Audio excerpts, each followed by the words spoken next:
पुष्टिमार्गीय सर्वज्ञ करुणारस पूरितः श्रेष्ठ फल प्रदाता च तस्मै श्री गुरवे नमः। श्री भागवत भावार्थ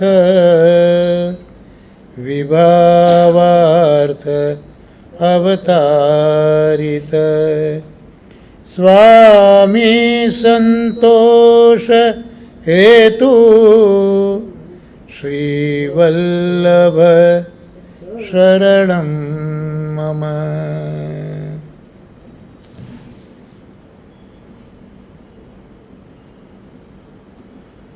પૂજ્ય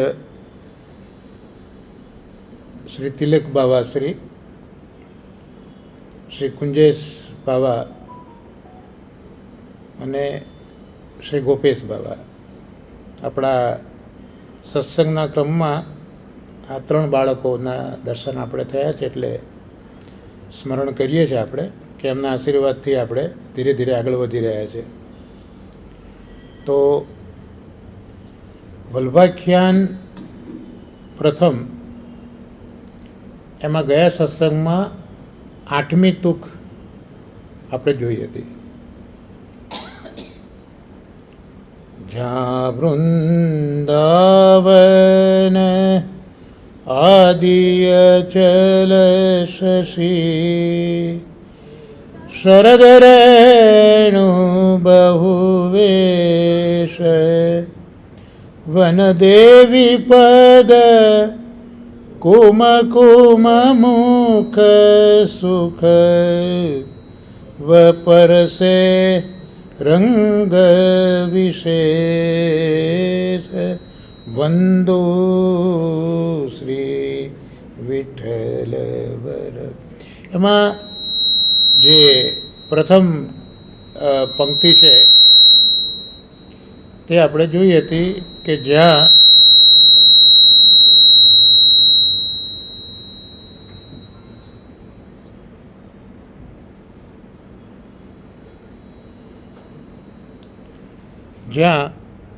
વૃંદાવન આદિ અચલ શશી શરદ રેણુ બહુવેશ, આ પહેલી પંક્તિ જોઈએ તેમાં વૃંદાવન વિશે, ચંદ્ર વિશે, શરદની રાત્રિઓ વિશે આપણે વિચાર કર્યો હતો. પણ મૂળ જ્યારે આ વૃંદાવનનો અહીંયા ઉલ્લેખ થયો છે, અચલ શશીનો ઉલ્લેખ થયો છે અને શરદની રાત્રિઓનો ઉલ્લેખ થયો છે. એટલે આ સમગ્ર દર્શન એ રાસ પંચાધ્યાયનું છે. શ્રીમદ ભાગવતના દસમ સ્કંધમાં જે તામસ ભક્તો છે એ તામસ ભક્તોનો ઠાકોરજીએ ક્રમશઃ પ્રેમ, આસક્તિ અને વ્યસન સુધી ઠાકોરજી લઈ ગયા છે.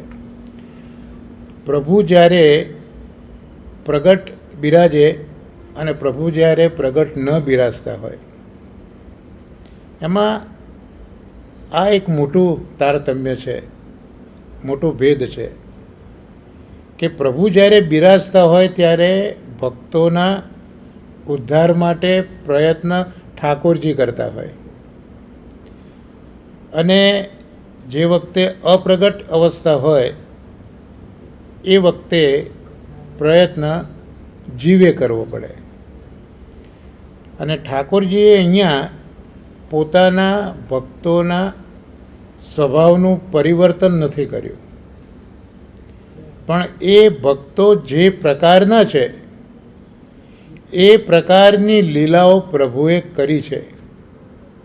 અને એટલે જ ક્રમશઃ પ્રભુએ બધી લીલાઓ કરી. જો તમે પ્રમાણ પ્રકરણથી પ્રભુની લીલાઓનું અવગાહન કરીએ તો નંદ મહોત્સવ તો થયો, છઠ્ઠા દિવસે પૂતના આવી, 1 મહિને ઠાકોરજીને બહાર લઈ ગયા, શકટભંજન લીલા કરી, પછી તૃણાવર્ત આવ્યો 3 મહિને. તો મહાપ્રભુજી એ સમજાવે છે કે ઠાકોરજી લીલા તો રોજ જ કરે છે, પણ આ બધા પ્રસંગોનું વર્ણન એટલા માટે કર્યું કે એક પ્રસંગથી જે વ્રજભક્તો હતા એ વ્રજભક્તોને પ્રભુ તરફ એક ભાવ ઉત્પન્ન થયો. પછી એ પ્રસંગને જે વ્રજવાસીઓ હતા તે વાગોળ્યા કરે. પણ આપણી જેમ એમને પણ ઘર ગૃહસ્થી તો હતી જ, એટલે જેવો આપણો અનુભવ છે કે પાછા આપણે છૂટા પડીએ એટલે પાછું ઘર ગૃહસ્થી યાદ આવે એટલે આ બધું ધીરે ધીરે બહાર જતું જાય. એમ ઠાકોરજી જોતા કે હવે પાછા વ્રજવાસીઓ મારા તરફ એટેન્ટિવ નથી અને પાછા હવે ગૃહ કાર્યમાં લાગ્યા, એટલે પાછા ઠાકોરજી કંઈક એવું નવું કરે એટલે પાછું જે ધ્યાન આમ તેમ બધું થયું હોય એ પાછું ઠાકોરજીમાં આવીને ઊભું રહે. તો આટલી બધી કૃપા ઠાકોરજીએ વ્રજવાસીઓમાં કરી છે અને જુદા જુદા પ્રયત્નથી, જુદી જુદી લીલાઓથી વ્રજવાસીઓને પહેલાં પ્રેમ ઉત્પન્ન કર્યો, ત્યાર પછી આસક્તિ ઉત્પન્ન કરી, ત્યાર પછી વ્યસન ઉત્પન્ન કર્યું અને હવે ફલ પ્રકરણ. તો દસમ સ્કંદમાં 29મા અધ્યાયથી ફલ પ્રકરણની શરૂઆત થાય. તો એમાં પહેલી વસ્તુ કે રાસ જે કરવાનો છે એ રાસ તો પુષ્ટિમાર્ગનું બહુ મોટું ફલ છે. મહાપ્રભુજીનું નામ પણ જો આપણે જોઈએ, ગુસાઈજીએ પ્રગટ કરેલું રાસ લીલૈક તાત્પર્ય, એટલે પુષ્ટિમાર્ગમાં જે મોટામાં મોટી લીલા જે કહી એ રાસ લીલા છે, એ જ આખી ફલાત્મક લીલા છે. તો એ રાસલીલા માટે ઠાકોરજીએ ખૂબ જ લીલાઓ કરી છે ક્રમશઃ. એમાં 2 લીલાઓ છે મુખ્ય. એમાં એક જે કુમારિકાઓ છે એ કુમારિકાઓને રાસ માટે અધિકાર આપવો, અને બીજા જે શ્રુતિરૂપા છે એ શ્રુતિરૂપાઓને પણ રાસ માટે અધિકાર આપવો. આ 2 વસ્તુને પણ થોડીક સમજવાની આપણે થોડીક જરૂર છે, કારણ કે રાસ એવું ફલ નથી કે બસ માગ્યું ને આપી દીધું. કારણ કે માગ્યું તો કુમારિકાઓએ પણ છે ને માગ્યું તો શ્રુતિઓએ પણ છે, પણ એના માટેની એક ચોક્કસ ઊંચાઈ, એક ચોક્કસ તૈયારી એ ઠાકોરજીએ કરી છે. એટલે જે કુમારિકાઓ છે એના માટે કાત્યાયની વ્રત એનો આપણે ઉલ્લેખ શ્રીમદ ભાગવતમાં જોવા મળે છે. અને જે શ્રુતિરૂપાઓ છે એના માટે સમગ્ર વેણુગીતનો આખો જે પ્રસંગ છે એ વેણુગીતના પ્રસંગમાં જે સંસ્કાર થયા છે શ્રુતિરૂપાઓને તેનો આખો ઉલ્લેખ છે. તો સૌથી પહેલાં જે સંસ્કાર કર્યા છે એ સંસ્કારને આપણે મગજમાં રાખવા જોઈએ કે કુમારિકાઓએ કાત્યાયની વ્રત કર્યું છે અને ત્યાં એમને પાર્થિવ છે, યમુનાજીની વાલુકામાંથી જ એમને મૂર્તિ બનાવી છે. કાત્યાયની દેવીની આદિદેવી શક્તિ છે ઠાકોરજીની, અને કાત્યાયની મહાભાગે મહાયોગીની અધીશ્વરી નંદ ગોપ સુત દેવી પતિમે કુરુતે નમઃ. મૂળ તો પૂર્વજન્મના ઋષિઓ છે ને એટલે એમને શ્લોક સ્ફુર્યા, નહીં તો 5 વર્ષની ઉંમર છે કુમારિકાઓની, પણ જે સ્વતઃ શ્લોક ફૂર્યા છે પૂર્વજન્મના ઋષિઓ છે, અને એમણે પ્રભુને જ કીધું કે જો તમે નંદ ગોવાળિયા છે એના પુત્ર બની શકો છો તો અમારા પતિ કેમ ન બની શકો, એમ સીધી માગ કરી છે એમને, એટલે પતિ તરીકે પ્રાર્થ્યા છે. પણ શાસ્ત્રીજી એક વસ્તુનું ધ્યાન દોરે છે આપણા બધા માટે કે કાત્યાયની વ્રતની કથા જોઈને શાસ્ત્રીજીનો અનુભવ હશે ને એમને ખ્યાલ આવ્યો હશે, બધા પૂછતા હશે, ઘણા લોકો આપણા માર્ગમાં કાત્યાયની વ્રત કરે છે.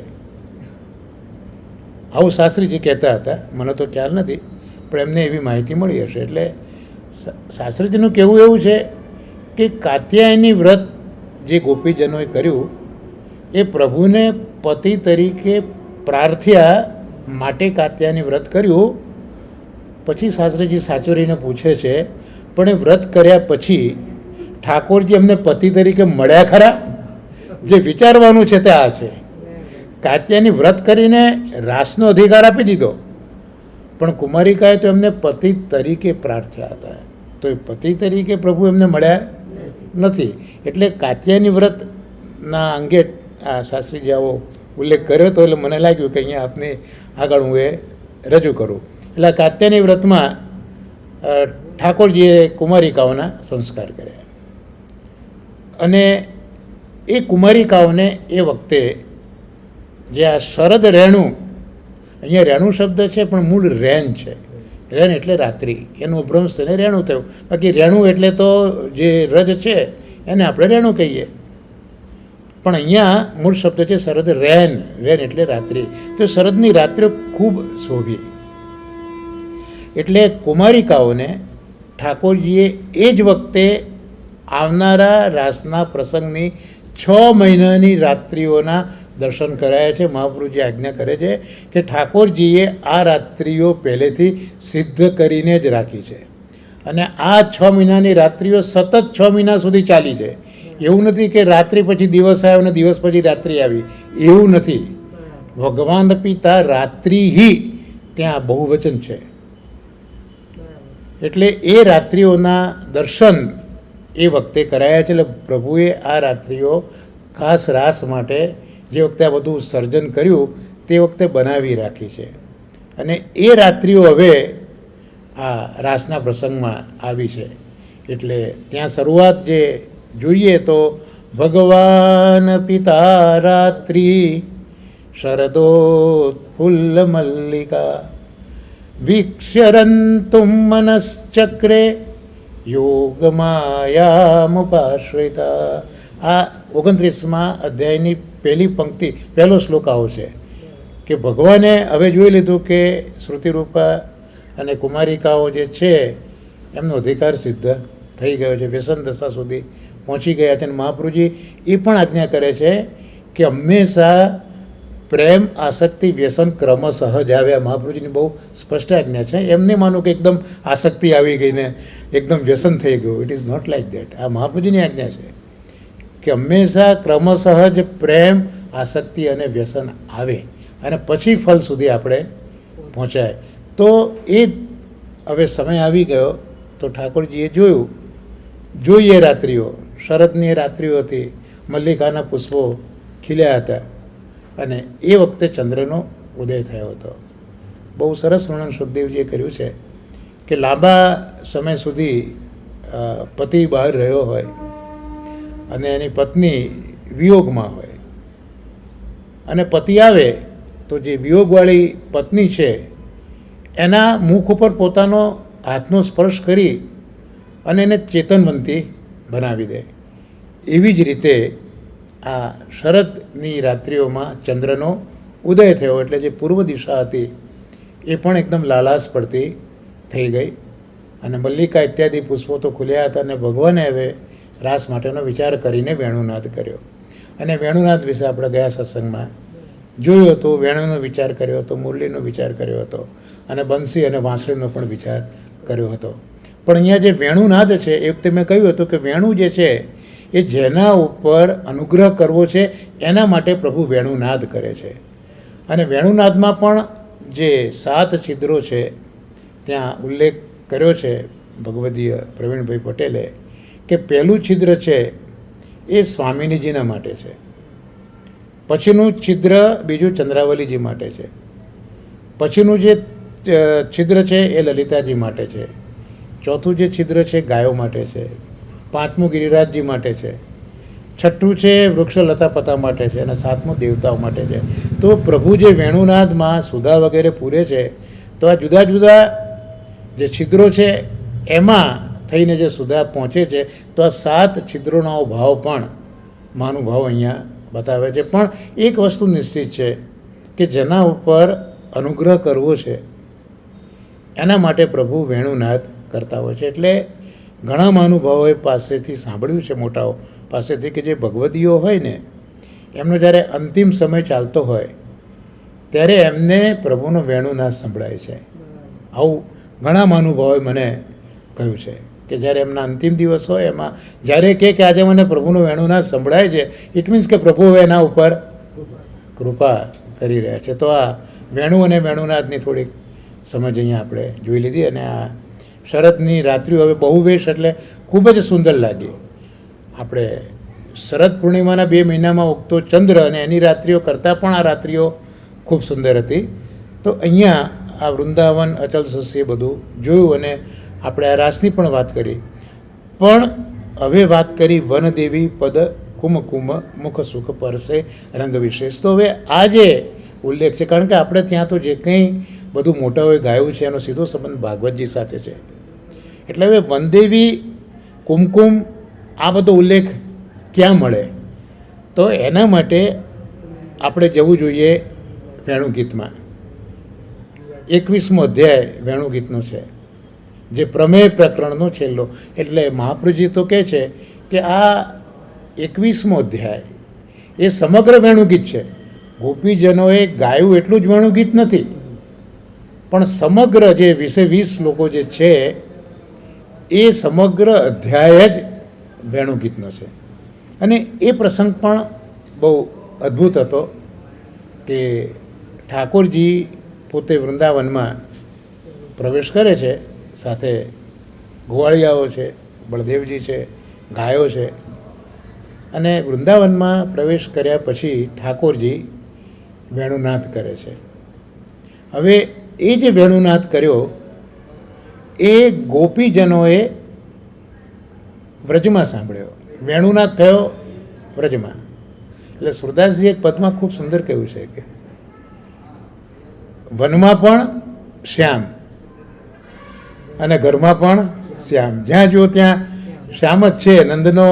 નંદવાળો જ ચારે બાજુએ છે, એવું સુરદાસજીએ દર્શન કર્યા છે. હવે આ જે વેણુનાદ હતો એ સુખદેવજી કહે છે કે એ સ્મર વધારનારો હતો. સ્મર એટલે કામ. અહીંયા ભૌતિક કામની વાત નથી, અલૌકિક કામની વાત છે. એટલે ગોપીજનોએ એ સાંભળ્યો એટલે એમને સ્મર થયો, કામ વધ્યો. એટલે કામ વધ્યો એનું વિસ્મરણ કરવા માટે એમને પ્રભુના સ્વરૂપનું સ્મરણ કર્યું. એટલે જ્યારે આપણે એક શીખવા જેવું છે કે આપણા શરીરમાં પણ કામ, કોઈ પણ પ્રકારનો કામ એટલે માત્ર લૌકિક તુચ્છ કામની વાત નથી કરતો. ઓવરઓલ તમારી કામનાઓ, ભૌતિક લાલસાઓ, ભૌતિક વૃત્તિઓ એ આપણને જ્યારે લાગે કે હૃદયમાં ઉભરતી થાય છે ત્યારે ગોપીજનો શીખવાડ્યું છે પ્રભુનું સ્મરણ કરવું. એટલે આ ગોપીજનોમાં સ્મર જાગ્યો એટલે પ્રભુના સ્વરૂપનું સ્મરણ કર્યું. હવે પ્રભુનું સ્મરણ કર્યું એ સાથે એ જે કંઈ સાંભળ્યું એનું વર્ણન કરવા માટે ભેગા થયા હતા, પણ પ્રભુનું સ્મરણ થતાં વર્ણન કરી શક્યા નહીં. તો ઠાકોરજીએ જોયું કે આ વર્ણન નથી કરી શકતા, એટલે ઠાકોરજીએ પોતાનું એ વખતનું જે સ્વરૂપ હતું એ અલૌકિક સ્વરૂપને પોતાની સુધા દ્વારા ગોપીજનોના કર્ણ સુધી પહોંચાડ્યું. એટલે ઠાકોરજીએ એ વખતે જે સ્વરૂપ ધારણ કર્યું હતું એ સ્વરૂપ નટવર સ્વરૂપ હતું, જે આપણે મંગલાચરણમાં બોલીએ જ છે. ઠાકોરજીનું બરહા પીડમ આખો જે શ્લોક બોલીએ છે એ આ વેણુગીતના પ્રસંગનો આખો આ સ્વરૂપનું વર્ણન છે. એટલે ત્યાં રૂપ, ગુણ અને લીલા આ ત્રણેય વસ્તુનો સમન્વય મહાપ્રભુજીએ સમજાયો છે. એટલે બરહા પીડમ, બરહા એટલે મોર, એનો મુકુટ પ્રભુએ ધારણ કર્યો છે.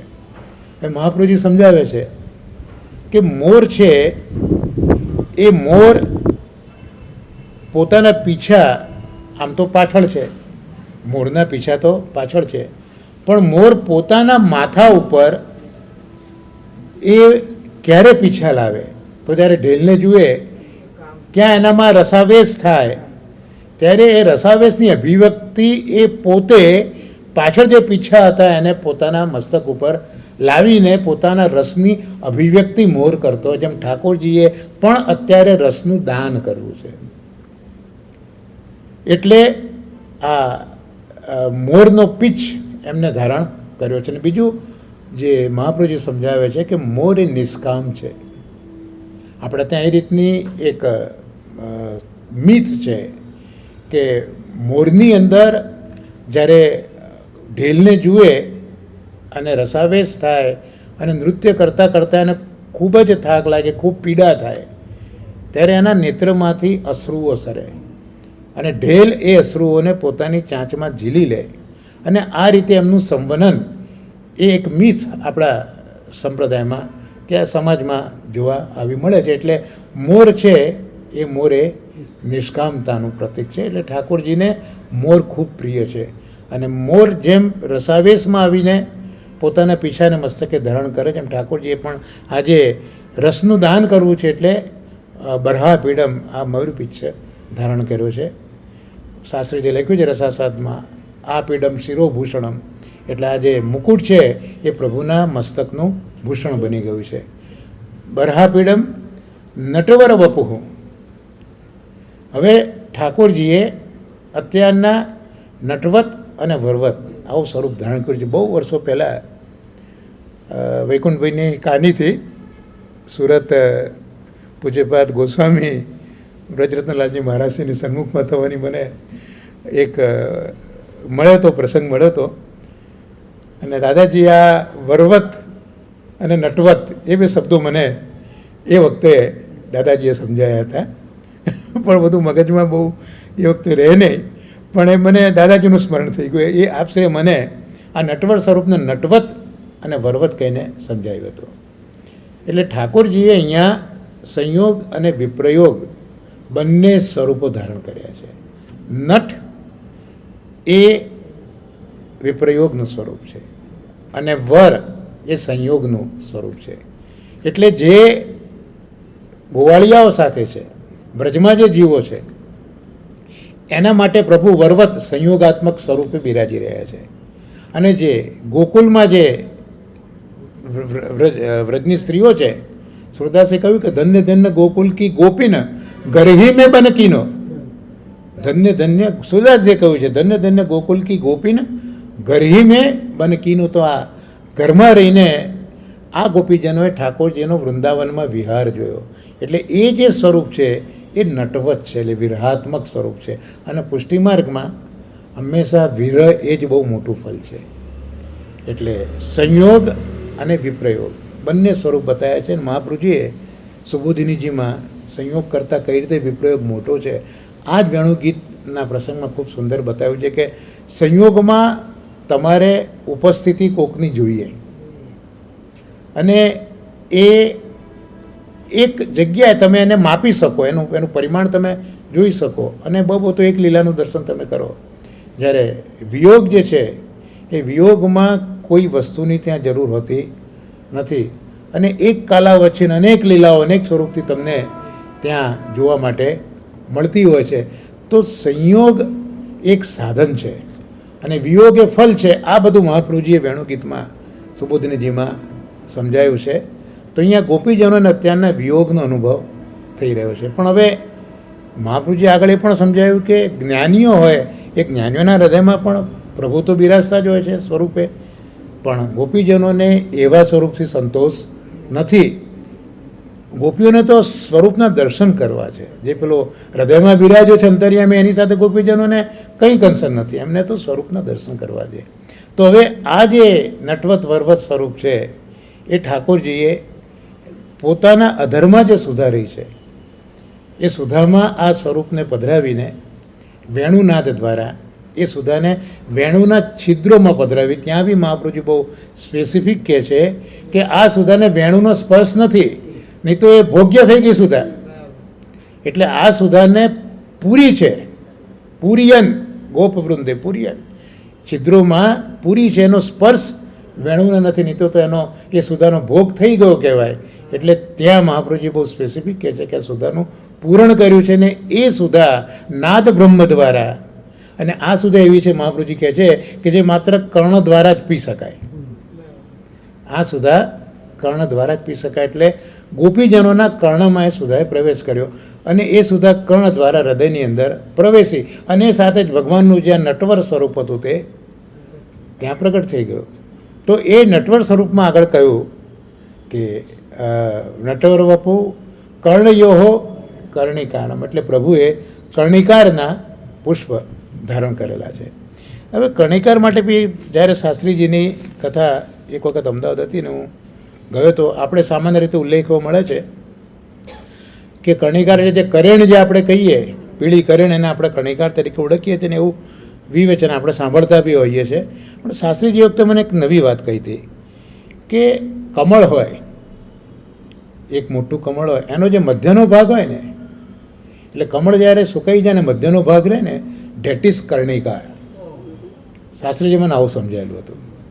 હવે શાસ્ત્રીજી કહે એટલે એમાં કોઈ સવાલ જ નથી. એટલે આ એક કર્ણિકારનો બીજો અર્થ પણ મને આ શાસ્ત્રીજીએ સમજાવ્યો હતો. એટલે કર્ણયો કર્ણિકારમ એટલે કરેણનું ફૂલ તો યુઝ્યુઅલ આપણે વાંચીએ અને સાંભળીએ છીએ, પણ આ એક નવી વસ્તુ મેં શાસ્ત્રીજી પાસે સાંભળી હતી કે કર્ણિકાર એટલે આ કમળની વચ્ચે રહેલો જે ભાગ છે કોષનો, એ ધર્યો છે. હવે મહાપ્રભુજી કહે છે કે આ જે કરેણ કે કર્ણિકાર એ ઉદ્દીપક તરીકે કામ કરે છે, કેટેલાઇઝર.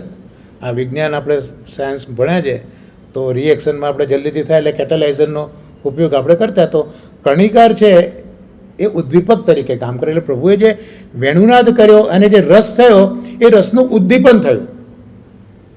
મહાપ્રભુજી એક એક સ્ટેપ એવા સુંદર સમજાયા છે કે આમ કલાકોના કલાકો નીકળી જાય. એટલે પ્રભુએ વેણુમાં નાદ કરી એ રસમાં પોતાનું સ્વરૂપ તો પધરાયું અને એ રસને પાછો ઉદ્દીપક કરણ દ્વારા એને ઉદ્દીપક કર્યો એટલે વધારે ગાઢ કર્યો. પણ તરત મહાપ્રભુજી આજ્ઞા કરે છે પણ પ્રગટ કીએ રસ જાય. રસ ઉચ્છલિત થયો અને જો બહાર પડી ગયો તો પછી રસ રહેતો નથી, પણ રસ અત્યારના ઉદ્દીપ્ત તો થયેલો જ છે. એટલે મહાપ્રભુજી આગળ કહે છે કર્ણયો કર્ણિકારમ બિભ્રદવાસ કનક કપિશમ. તો એ રસ જે કેટેલાઇઝ થયો, એ રસની જે વૃદ્ધિ થઈ એને છુપાઈ રાખવાનો છે. તો છુપાઈ રાખવા માટે ઠાકોરજીએ પિતાંબર ધારણ કર્યું છે, જેથી રસ વધ્યો તો ખરો પણ એ ઉછળીને બહાર ન ગયો, પણ એ સંતાઈ ગયો, આચ્છાદક બની ગયો જે પિતાંબર છે. અને ત્યાં મહાપ્રભુજી સમજાવે છે કે સોનું એ માયાજનક છે. એટલે પિતાંબર એ પણ સુવર્ણનું અહીંયા કહ્યું, સુવર્ણ માયાજનિક છે, એમ અહીંયા પિતાંબર પણ સુવર્ણનું છે. એટલે જે પેલો રસ હતો એ રસ ઉચ્છલિત થઈને પણ બહાર ના જઈ શક્યો. વિભ્રતવાસ કનક કપિશમ વૈજયંતીમ ચ માલામ. તો પાછો આ સમગ્ર જે રસાત્મક સ્વરૂપ છે એનું આચ્છાદન કર્યું વૈજયંતી માલાથી, એ પુષ્પોની માલાથી સમગ્ર આ રસનું આચ્છાદન પણ કર્યું. તો આ રીતે જે ગોપીજનોએ વેણુગીતના પ્રસંગમાં આ બધું વર્ણન કર્યું. અને ત્યાર પછી જે 3 પ્રકારની સુધા છે મહાપ્રભુજીએ વેણુગીતમાં સમજાવી છે. આમ તો આ પ્રસંગ સાથે બહુ એને કન્સર્ન નથી, પણ આ જે એની ભૂમિકા છે આખી આ રાસની ભૂમિકા, એમાં આ બધી વસ્તુ આપણે જોવી પડે. એટલે ઠાકોરજીએ જે સુધાનું પૂરણ કર્યું છે એ પણ 3 પ્રકારની સુધા છે, 3 પ્રકારની ત્રિવિધ સુધા, 3 પ્રકારની સુધા. એક જે સુધા છે એ દેવભોગ્યા સુધા છે, બીજી ભગવત ભોગ્યા છે, અને ત્રીજી સર્વાભોગ્યા. સર્વાભોગ્યા એટલે સર્વ અભોગ્યા. હા, સર્વાભોગ્યા એટલે બધા ભોગવી શકે એવું નહીં, સંધિ છૂટી પાડજો. સર્વ અભોગ્યા એટલે સર્વથી જેનો ભોગ થતો નથી એવી આ સુધા. એમાં સર્વશ્રેષ્ઠ સુધા આ સર્વભોગ્યા સુધા છે. અને સર્વભોગ્યા સુધા જ ગોપીજનોના હૃદયમાં પ્રવેશીને ઠાકોરજીના સ્વરૂપને ત્યાં પ્રગટ કરે છે. અને જો હવે આપણે શ્રી મહાપ્રભુજીનું સેવાફલ ગ્રંથનો વિચાર કરીએ તો સેવાફળ ગ્રંથની અંદર મહાપ્રભુજીએ 3 ફલ કયા? સેવાયામ ફલમ ત્રયમ અલૌકિક સામર્થ્યમ સાયુજ્યમ સેવા ઉપયોગી દેહો વા વૈકુંઠાદિશુ. તો મહાપ્રભુજી આ સુધાનો પ્રકાર અહીંયા પણ સમજાવે છે. અતુલિત કૃપા મહાપ્રભુજીએ કરી છે. આપણી પાસે સમય હોવો જોઈએ સમજવાનો અને વાંચવાનો, અને મહાપ્રભુજી સમજાવી આપણી કેપેસિટી હોવી જોઈએ. તો 3 સુધાને ત્યાં સમજાવી છે મહાપ્રભુજીએ કે જે આ સર્વાભોગ્યા, સર્વથી અભોગ્ય એવી આ સુધા જે માત્ર ગોપીજનો જ, એટલે તો ગોપીજનોને વિચાર આવે છે કે આ વેણુ તો પુરુષ છે, વેણુ પુલ્લિંગ છે. ગોપીજનો પરસ્પર વાત કરે છે વેણુ ગીતમાં, આ બધું સરસ વર્ણન છે. ગોપીજનો વાત કરે છે કે આ વેણુ તો પુરુષ છે, એને તો શું એવું પુણ્ય કર્યું કે જે સુધા પર અમે સ્ત્રીઓનો અધિકાર છે એ વેણુ ભોગવે છે. અને આપણે ત્યાં મુરલીના પદોમાં પણ છે, કોણ તપતે કિયો મુરલી કોણ તપતે કિયો, અને મુરલી બજાવો તો હમણાં રહેંગે વ્રજ, એ પણ ઠાકોરજીને ગોપીજનોએ સંભળાવી દીધું છે. તો આ જે વેણુનાથમાં 3 સુધાઓ છે, એમાં જે આ સર્વાભોગ્યા સુધા છે, માત્ર ગોપીજનો માટેની જ જે સુધા છે, તો જે 3 ફલ મહાપ્રભુએ બતાવ્યા, એમાં અલૌકિક સામર્થ્ય જે છે એ આ સર્વાભોગ્યા સુધા ફલરૂપા છે, એ બતાવવા માગે છે. એટલે અલૌકિક સામર્થ્ય કોને કહેવાય? અલૌકિક સામર્થ્ય તમે આટલા ઊંચા હિમાલયને 50 વખત ચડી જાવ અલૌકિક સામર્થ્ય ન કહેવાય. પણ અહીંયા પુષ્ટિમાર્ગીય પરિભાષામાં હંમેશા મહાપ્રભુનું વેદાંત કહે છે કે આ વિશ્વમાં એકમાત્ર ઠાકોરજી છે એ જ ભોગતા છે, બાકી સમગ્ર વિશ્વ એ ઠાકોરજીની ભોગ્ય સામગ્રી છે. પણ અલૌકિક સામર્થ્યમાં વસ્તુ એવી થાય છે કે ઠાકોરજી જે પોતે ભોગતા છે એ હવે ભોગ્ય સામગ્રી બની જાય છે, અને જે ભોગ્ય સામગ્રી ગોપીજનો છે એ હવે ભોગતા બની જાય છે. આ જે છે એ અલૌકિક સામર્થ્ય પણ આવ્યું છે એનાથી, સર્વભોગ્યા સુધાનો આ પ્રતાપ છે. પછી જે દેવભોગ્યા સુધા છે, તો સેવા ઉપયોગી દેહોવા વૈકુંઠાદિશુ, તો વૈકુંઠમાં તમને સેવા ઉપયોગી વૃક્ષ વગેરેની જે પ્રાપ્તિ થાય એ આ દેવભોગ્યા સુધાનો પ્રકાર થયો. એટલે સ્વાયામ ફલમ ત્રયમ, અલૌકિક સામર્થ્યમ, અને પછી સાયુજ્ય. તો સાયુજ્ય એ જે ભગવદ ભોગ્યા સુધા છે, એ ભગવદ ભોગ્યા સુધાનું જે ફલ છે તે સાયુજ્ય છે. અહીંયા સાયુજ્ય એટલે પ્રભુમાં મળી જવું એવો જ એકલો ભાવ નથી, પણ સાયુજ્ય એટલે પ્રભુની પાસે રહેવું. યુજ એટલે જોડવું. એટલે તમે પ્રભુના પાર્ષદ તરીકે કે પ્રભુના સખા તરીકે સેવામાં જોડી જાઓ તો એને પણ સાયુજ્ય જ કહેવાય આપણી પુષ્ટિમાર્ગીય ભાષામાં. હા, એ પણ થઈ શકે, અલંકાર આભૂષણ પણ સાયુજ્યમાં આવી શકે.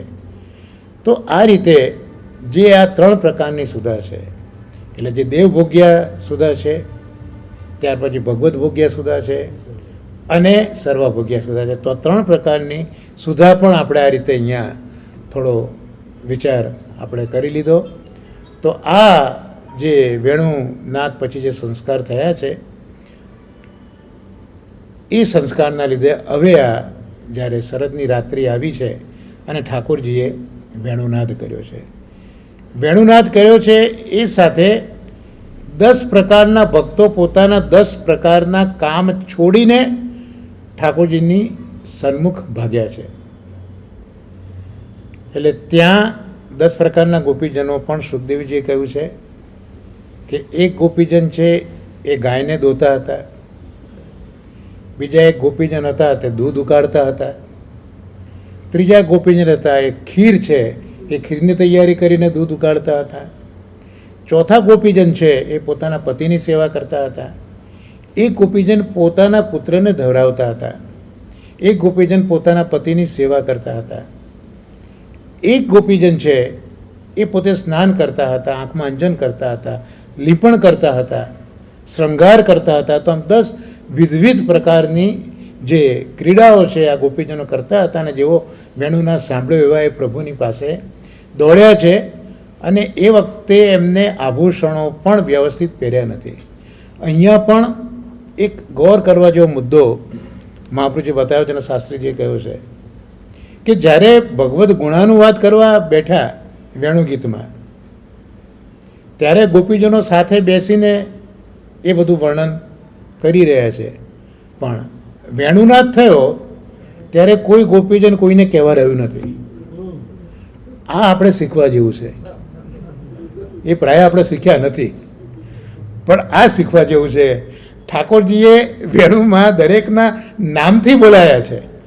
કોઈ ગોપીજન કોઈને હવે કહેવા નથી રહે કે હું જઉં છું તારે આવું છે, હું તો જઉં છું આવું છે તારે, કોઈ કહેવા નથી રહ્યું. અને ત્યાં કે એ લોકો શણગાર સજવા પણ રહ્યા નથી. હાથના આભૂષણ હોય, પગમાં પહેર્યા હોય ને પગના આભૂષણ હોય, એ કાનમાં ધર્યા હોય, અને તો યોગ માયા જે આપણે શબ્દ જોયો ને, એટલે પ્રભુની માયા પણ 3 પ્રકારની હોય, આધિભૌતિક, આધ્યાત્મિક, આધિદૈવિક. એટલે આધિદૈવિક માયા જે છે એ લીલા ઉપયોગી હોય. એટલે ઠાકોરજીને રાસમાં રસ નિષ્પન્ન થયેલો રહે, એટલે એ યોગ માયાએ ગોપીજનોને રાસ માટે બરોબર તૈયાર કરી દીધા હતા. અને પ્રભુએ આ જે વેણુ ગીત ગાઈને જે ગોપીજનોને પોતાના અધિકાર આપ્યા છે, ત્યાં પણ મહાપ્રભુજીએ આ વેણુગીતની અસરમાં, કારણ કે નટવર સ્વરૂપ છે ને, તો પ્રભુના 6 ધર્મોનું વર્ણન મહાપ્રભુજી સુબોધિનીજીમાં કર્યું છે. કારણ કે આ વેણુગીત પ્રભુએ વેણુ વગાડ્યો વૃંદાવનમાં પ્રવેશ કરીને, તો એ ગાયોએ સાંભળ્યો, હરણોએ સાંભળ્યો છે, પક્ષીઓએ સાંભળ્યો છે, નદીએ સાંભળ્યો છે, મેઘે સાંભળ્યો છે, દેવતાઓની સ્ત્રીઓએ સાંભળ્યો છે. તો આ દરેક જગ્યાએ મહાપ્રભુજીએ આ જે અલૌકિક રસ છે નાદનો, એમાં અકેક ગુણને શ્રી મહાપ્રભુજીએ પ્રગટ બતાવ્યો છે. કે સૌથી જે પહેલાં છે એ હરણીઓ આવેલી હતી, પોતાના પતિ કાલિયાર સાથે એ ત્યાં આવેલી હતી. અને એમણે જ્યારે ઠાકોરજીને જોયા, એ ઠાકોરજીએ લખ્યું છે વિચિત્ર વેશ, એવું લખ્યું છે. એટલે આ બહુ બધી ગૂઢ વસ્તુઓ છે, એકદમ જાહેરમાં તો નહીં કીધેલું સારું. પણ ટૂંકમાં એટલું કહી શકું કે જશોદામાએ લાલાને ઘેરથી જે તૈયાર કરીને જે મોકલ્યા હતા, એ વસ્ત્ર સાથે દર્શન આ હરણીઓએ કર્યા નથી. હવે તમારે પછી સમજી લેવાનું. એટલે એ હરણીઓએ એ દર્શન ઠાકોરજીના કર્યા, અને પાસે કાળિયાર છે, પણ એ ભૂલી ગઈ કે મારા પતિ ત્યાં છે. અને ઠાકોરજી પણ એ હરણીઓને જોઈને, ઠાકોરજીને એ હરણીઓના નેત્રો જોઈને વ્રજમાં પોતાની જે પ્રિયાઓ છે એ ગોપીજનોની યાદ આવી છે. એટલે જે હરણીઓ છે એ તો પોતાના નેત્રો દ્વારા ઠાકોરજીનું પૂજન કરે છે, પણ ઠાકોરજી પણ આ હરણીઓના નેત્રને જોઈને હરણીઓનું પૂજન કરે છે, એવું મહાપ્રભુજી સમજાવે છે. કે આ ગોપીજનો સમજાવે છે કે ઠાકોરજીનું પણ કર્મ કયું, તો આવી રીતે પૂજા કરવી એ પણ એક ઠાકોરજીનું કર્મ છે. આ હરણીના પ્રસંગમાં મહાપ્રભુજી સુબોધિનીજીમાં આપણને સમજાવે છે.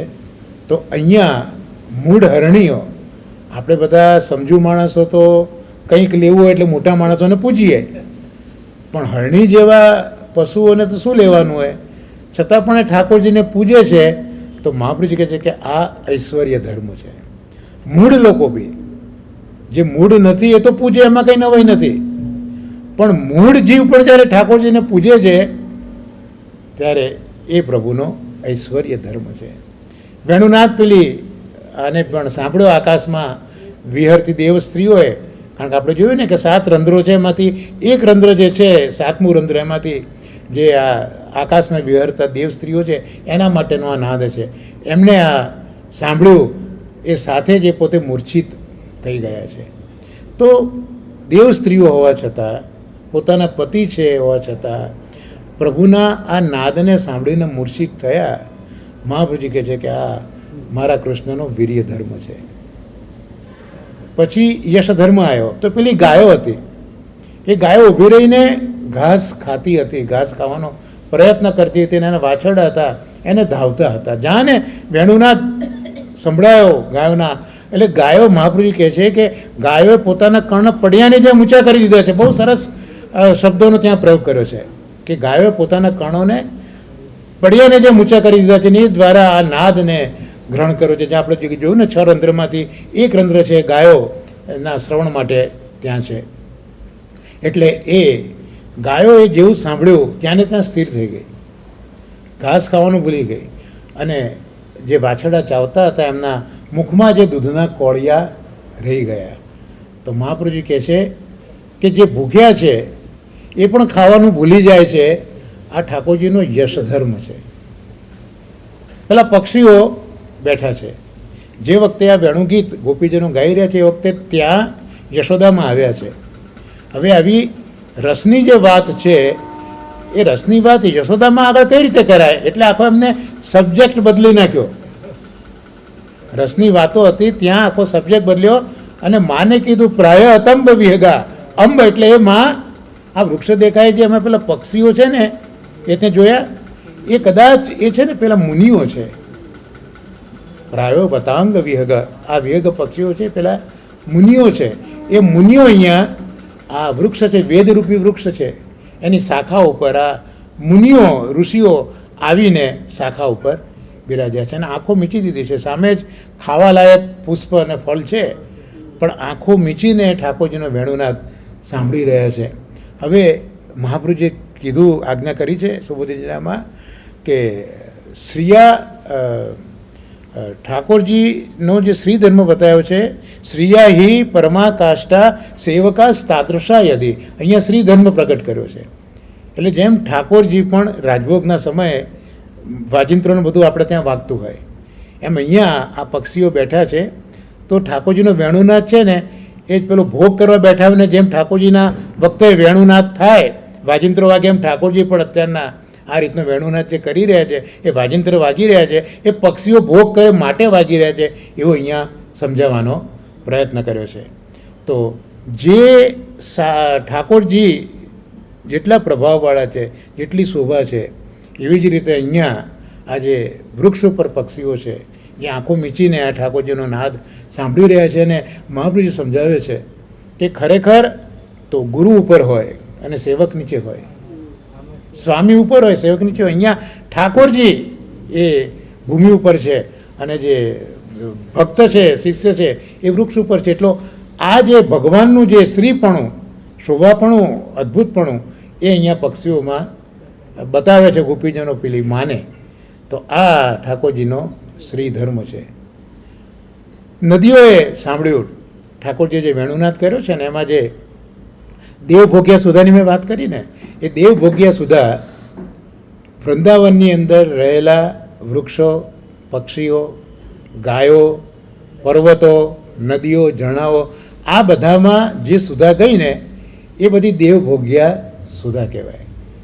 તો એ જેવી સુધાનું પાન આ નદીએ કર્યું, એ સાથે એનું વહેવાનું બંધ થઈ ગયું.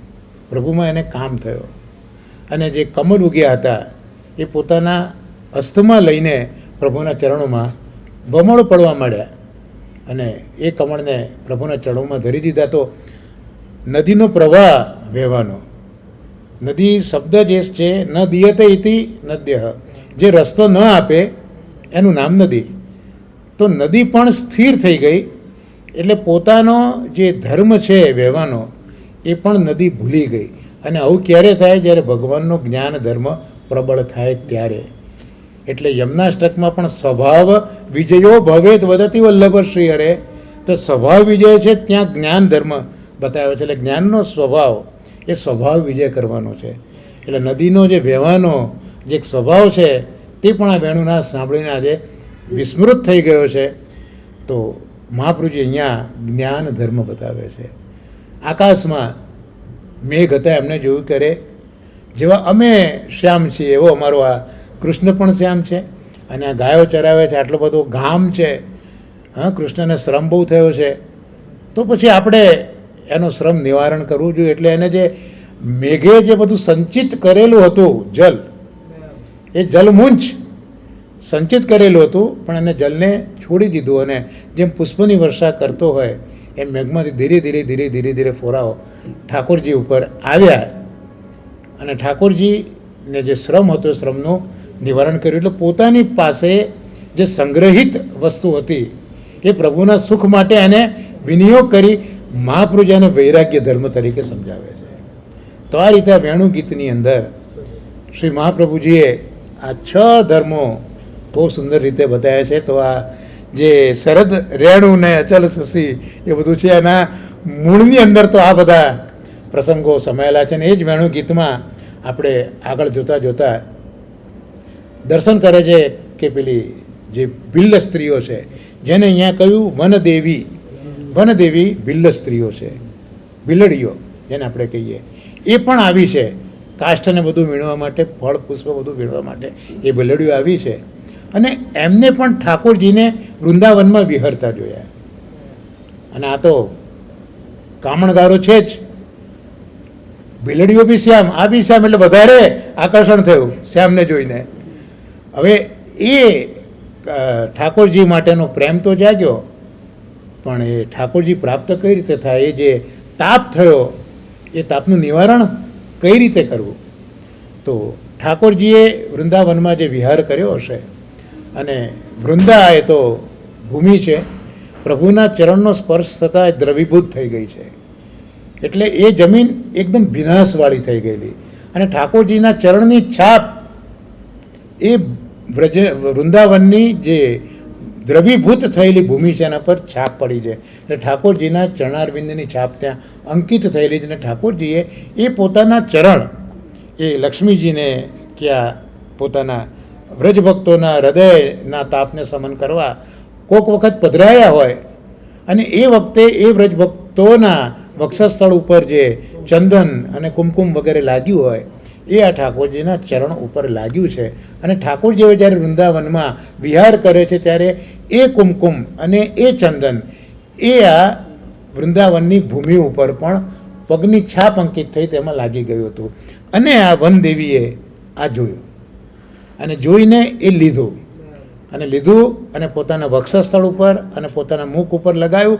તો આ રીતે જે તાપ હતો એ તાપનું એમને સમન થયું. એટલે મુખ સુખ પરસે રંગ વિશેષ, એટલે મુખ ઉપર લગાડ્યું એટલે મુખની જે ક્રાંતિ હતી એ વધારે વિકસિત થઈ ગઈ. એટલે એમના જે મુખારવિંદ હતા એ વધારે સારા હવે દેખાવા માંડ્યા આ વનદેવીઓના. તો આ જે પ્રસંગ છે એ પણ વેણુગીતની અંદર જ છેલ્લે તમને જોવા મળે. 2 શ્લોકો ત્યાં છે. પૂર્ણા પુલિંદ્ય ઉરુગાય પદાબ્જ રાગ શ્રી કુમકુમેન દયિતા સ્તનમંડિતેન યદ્દર્શન સ્મરરુજ શૃણરુષિતેન લિંપંત્ય આનન કુચે સુજહુસ્તદાધિમ. હમણાં જે આપણે આખો પ્રસંગ ભણ્યો એનો આ શ્લોકનું એ ટ્રાન્સલેશન મેં તમને કહી દીધું. એટલે આ પુલિંદિનીઓ એ માત્ર હવે ભિલ્લ સ્ત્રીઓ ન રહેતા, એમને લક્ષ્મીનું સુખ મળ્યું એમને. અને સામાન્ય લક્ષ્મી નહીં, વ્રજલક્ષ્મીઓ, વિષ્ણુના લક્ષ્મી નહીં પણ વ્રજના લક્ષ્મીઓ. તો લક્ષ્મી એ પૂર્ણત્વનું એક પ્રતીક છે. એટલે આ જે ભિલ્લ સ્ત્રીઓ છે એ ઠાકોરજીના આ ચરણ સ્પર્શવાળા કુમકુમને લગાવીને એ પણ હવે પૂર્ણ થઈ ગયા. શાસ્ત્રીજીએ રસાસ્વાદમાં લખ્યું છે કે ઉપનિષદમાં તો એક જ પૂર્ણ બતાવ્યો છે, પૂર્ણમદ પૂર્ણમિદમ પૂર્ણાદ પૂર્ણમુદચ્યતે પૂર્ણસ્ય પૂર્ણમાદાય પૂર્ણમેવાવશિષ્યતે. એક જ પૂર્ણની વાત કરી છે વેદાંતમાં. અને અહીંયા તો પૂર્ણા, એક પૂર્ણની અસંખ્ય પૂર્ણ અહીંયા જોવા, પુલિંદિનીઓ અસંખ્ય પૂર્ણ જોવા મળે છે. આ ઠાકોરજીના ચરણનો એક પ્રભાવ છે. અને ગોપીજનો વેણુગીતમાં આગળ વિચાર કરે છે કે આ પુલિંદિનીઓ પૂર્ણ કઈ રીતે થઈ ગઈ, આનું કારણ શું? એ કારણ પણ એમને શોધી નાખ્યું. એટલે આગલા શ્લોકમાં એ ગોપીજનો ગાય છે. હંતાય મદ્રી પ્રબલા હરિદાસ વર્ય યદ રામકૃષ્ણ ચરણ સ્પર્શ પ્રમોદ માનમ તનોતિ સહગો ગણયોસ્તયોર્યત પાનીય સૂય વસકંદર કંદમૂલય. ક્રેડિટ ગોઝ ટુ ગિરિરાજજી. હંત પોતાની જાતને ખેદ કરે છે. આ હંત શબ્દ છે ને એ ખેદવાચક છે. આપણે નહીં ઘણી વખત જોઈએ કે આપણે ત્યાં જવાનું હતું પણ ગયા નહીં ને લાભ કોઈક બીજો લઈ ગયો. ધત તરીકે આપણે ત્યાં ગયા હોત તો યાર આપણને ન મળે, તેમ આપણે લૌકિકમાં નથી કરતા. તો આ જે હંત શબ્દ છે ગોપીજનો, કારણ કે અત્યારના તો આખું દર્શન કરી રહ્યા છે ને, જે સુધા ગઈ છે એટલે પ્રભુની આખી વૃંદાવનની લીલાનું દર્શન કરી રહ્યા છે. એટલે ત્યાં જુએ છે હંતાય મદ્રી રબલા હરિદાસ. આ આપણે ત્યાં જઈ ના શક્યા, ધિક્કાર છે આપણે. હા, ધિક્કાર છે આપણે. આ બિલડીઓને આપણું સુખ કેમ પ્રાપ્ત થયું? તો હરિદાસ વર્ય ગિરિરાજજીની કૃપા થઈ ગઈ. હરિદાસ માર્ગની અંદર છે. યુધિષ્ઠિર હરિદાસ છે, નારદ હરિદાસ છે, ઉદ્ધવ હરિદાસ છે, પ્રહલાદ હરિદાસ છે, આ બધા હરિદાસ છે. પણ આ તો હરિદાસ વર્ય, એટલે હરિદાસોમાં પણ વર્ય એટલે શ્રેષ્ઠ હોય તો આ ગિરિરાજજી છે. એટલા માટે મહાપ્રભુજી સમજાવે છે કે પોતાને એક વસ્તુ એ કીધી કે ઠાકોરજી અને એમના સખાઓ અને ગાયો આવે ત્યારે એમના માટે બધી સુવિધાઓ ઊભી કરી દે છે. કોમળ કોમળ તૃણ હોય ગાયો માટે, કંદરા હોય ઠાકોરજીને બિરાજવા માટે, ઘાસની બિછોના હોય પ્રભુને આરામ મળે, જુદા જુદા કંદમૂળ વગેરે હોય તો એનાથી પ્રભુ ભોજન પણ કરી શકે, ઝરણા છે ઝરણાથી પ્રભુને જલની પણ સેવા થાય. તો આ બધી જ સેવા, અને ન માત્ર ઠાકોરજીની પણ ભક્તોની પણ. હા, અને રામકૃષ્ણના ચરણનો સ્પર્શ થયો છે ગિરિરાજજીને. રામકૃષ્ણ ચરણ સ્પર્શ પ્રમોદ, તો રામકૃષ્ણના ચરણના સ્પર્શથી પ્રમોદ, પ્રકૃષ્ટ મોદ, મોદ એટલે આનંદ, આહલાદ, આ ગિરિરાજજીને થયો છે. અને જેટલા ગોવાળિયા આવ્યા પ્રભુની તો સેવા કરે છે, પણ ગોવાળિયાઓની પણ સેવા કરે છે. માનમ તનોથી સહ ગો ગણયોસ્તવે રેત, માન આપે છે, તનોથી એટલે વિસ્તાર કરે છે, તનુ વિસ્તારે, આ ધાતુ પાઠાઓ થાય, તનુ વિસ્તારે એટલે માનનો વિસ્તાર કરે છે. અને પહેલાં ગોવાળિયાઓનું ત્યાં વર્ણન કરે છે, ગોવાળિયાઓને પહેલાં એનું માન સાચવે છે, પછી ઠાકોરજીનું સાચવે છે. તો આ ગિરિરાજજી આવા છે, અને પોતાને જે ઉત્થાપનની સેવા ઠાકોરજીની કરવાની છે એ આ ભૂલેડીઓને કહે છે. ગિરિરાજજી બોલાવે છે પોતાના આધિદૈવિક સ્વરૂપથી ભીલેસીઓને કે આવો, ગભરાવો નહીં તમે, લો અહીંયા મારા પુષ્પ લઈ જાઓ, અહીંયા મારા ફળ લઈ જાઓ, આ જલ લઈ જાઓ.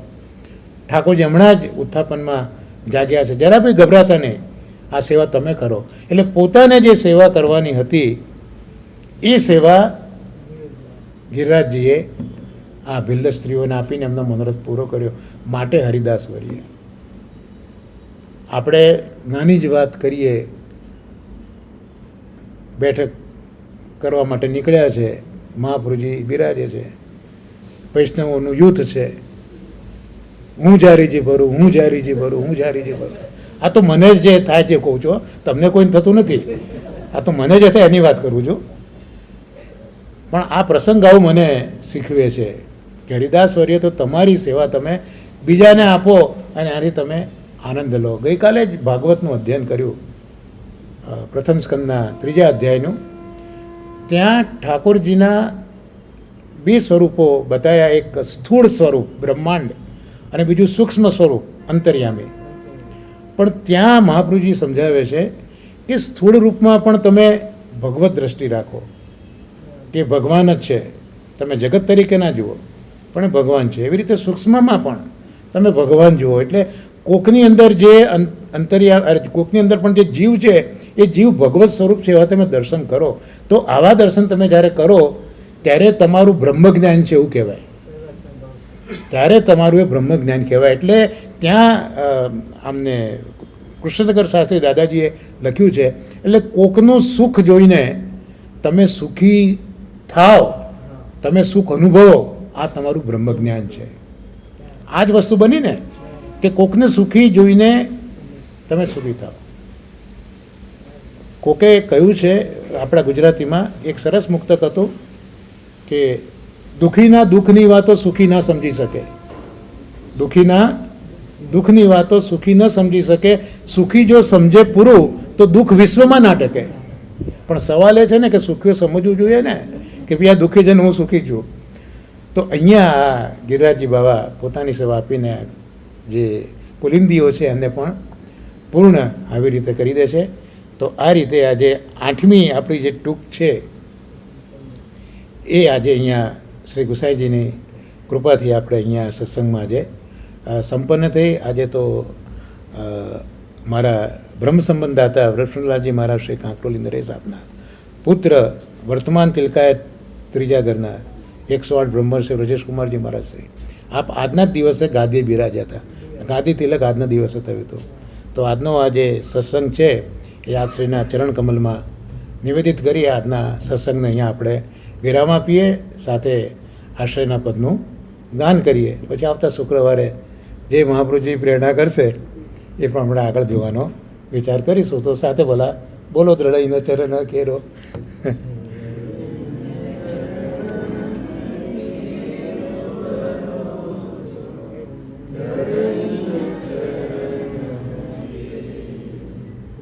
श्री वल्लभ नख चंद्र छटा बिन सब जुग माज अंधेरो भरोसो दृढ़ई न चरणन के साधन और नहीं आकलि में जासू होत निवेरो सूर कहा कहे दुविधा धड़ो बिना मूल को चेरो भरोसो दृढ़ई न चरणन के दृढ़ई न चरणन केरो भरोसो दृढ़ई न चरणन के।